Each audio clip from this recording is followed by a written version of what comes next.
Should we talk about the MLK statue? Oh, yeah. A woke MLK sculpture in Boston has offended black residents, with many saying it resembles a penis.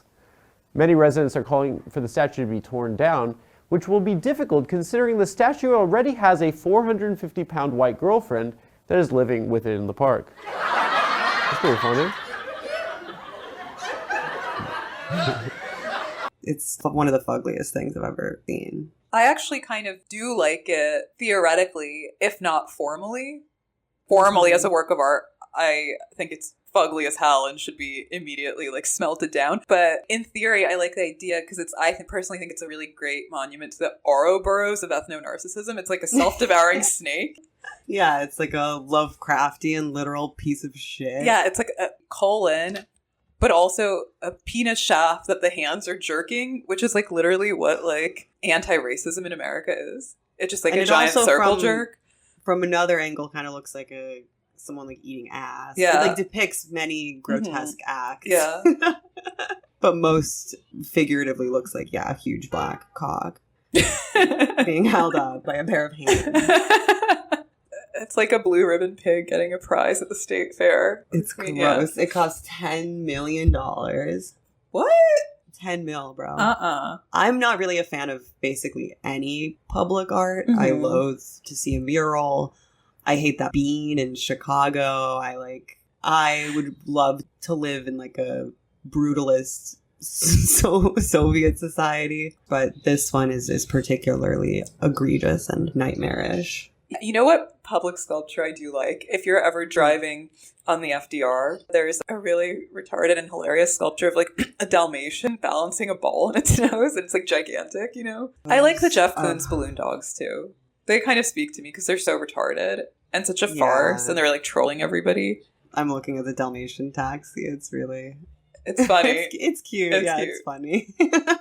Why did they make that? It's like in a district of death because that's where all the major hospitals are. And Dalmatians aren't even really a New York-y dog, yeah. Dog. And they're not like a health or rescue dog, unlike St. Bernard's. It's called Spot, and it's intended to offer comfort and joy to hospital staff, and inspired by his belief, art has healing powers. That's sweet. I like that. It's very like Jewish and pedagogical. It gives me comfort and happiness when I drive by it on the FDR on the verge of like death because the Uber driver is like bobbing and weaving on that like dilapidated road.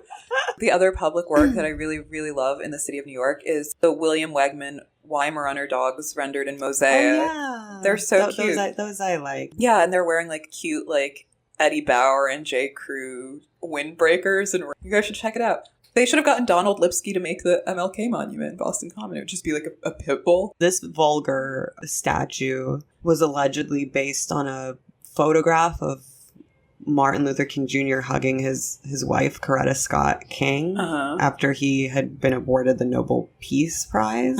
The photograph itself is not even really that compelling. Wasn't MLK also a giant philanderer? He was a notorious total philanderer. They should make a sculpture of him hitting it one of his mistresses from the back. I mean, this sculpture really seems like it was made by someone that does not like black people.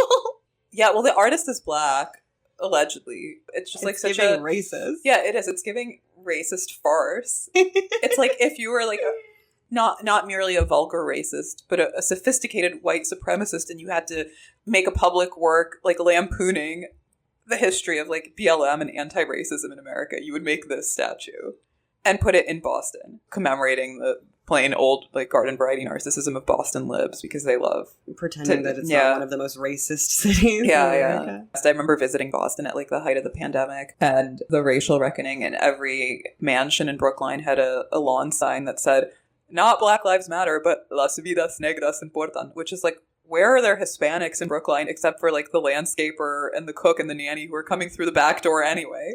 Who is this for? Yeah. I have to say I appreciate the lengths they go to be libtards. $10 million. I hate looking at it. I'm going to Google it. It's like a monument to the failing American empire. I'm having a hard time understanding like how the embrace is occurring. How so? It reminds me of that old meme Goatsy. Yeah, from an aerial view, it definitely looks like an anal cavity. Like a guy spreading his butthole. Why unveil an MLK monument now? What do you mean? Like, why in 2023 and not 2 years ago or 3 years ago? I mean, it was took a 3D. while. It was 3D printed, so these things take like how long to make? Was it 3D printed? I think so. It's 2 stories high and 3D printed in bronze. That's my big question. How does 3D printing work? How can you like 3D print? Like you can 3D print like a car or like a gas stove or a bronze statue or a gun. You can 3D print like literally anything.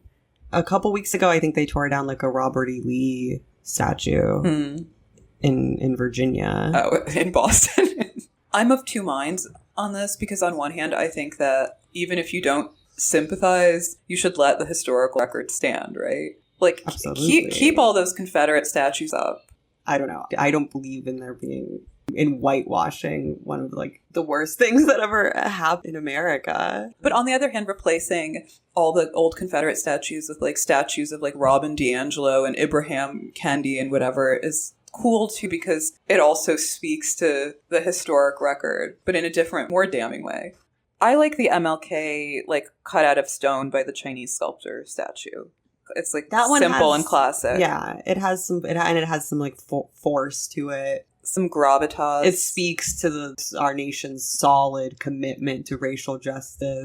Wait, so what was going on with Robert E. Lee? They took down a statue of Robert E. Lee in Virginia. That's where he was from. Robert E. Lee was like the second in his class at West Point, a very good soldier during the Mexican War, was a Virginia loyalist. Yeah. And was asked to serve for the Union, but declined. He wasn't particularly ideologically invested in the cause of slavery. He said verbatim, if Virginia stands by the old Union, so will I. But if she secedes, though I do not believe in secession as a constitutional right, nor that there is sufficient cause for revolution, then I will follow my native state with my sword, and if need be, with my life. None of this also is like obscure. They talk about all of this in like the Ken Burns Civil War documentary. Abraham Lincoln also said famously that if preventing the South from seceding meant that he would have to maintain slavery, he would do it. If he had to abolish slavery, he would do it. Or if he had to do a mix, he'll kind of do whatever. And it wasn't until like late in the war, because the North was losing, because they had no real reason to be fighting the South besides slavery, that then slavery became like the valorizing, animating force behind the war. And then, of course, Sherman waged total war on the South. And that was how the war was won. It's unfortunate that it's controversial to say, because it is just true that the onset of the Civil War was not exactly about slavery. Yeah, and like whole swaths of history are now, they're not even falsified, they're just omitted. I can even appreciate pre-software update libtards like Ken Burns and David Simon, who at least are open to talking about the historical events more or less frankly. Not for any ideological reasons, but because they're just simply better educated and better read than today's historians who just like don't know anything about anything. Yeah. Ken Burns is like, I guess, a documentarian, and David Simon's like a former journalist turned showrunner, but they're people who basically have to be like steeped in history. I've been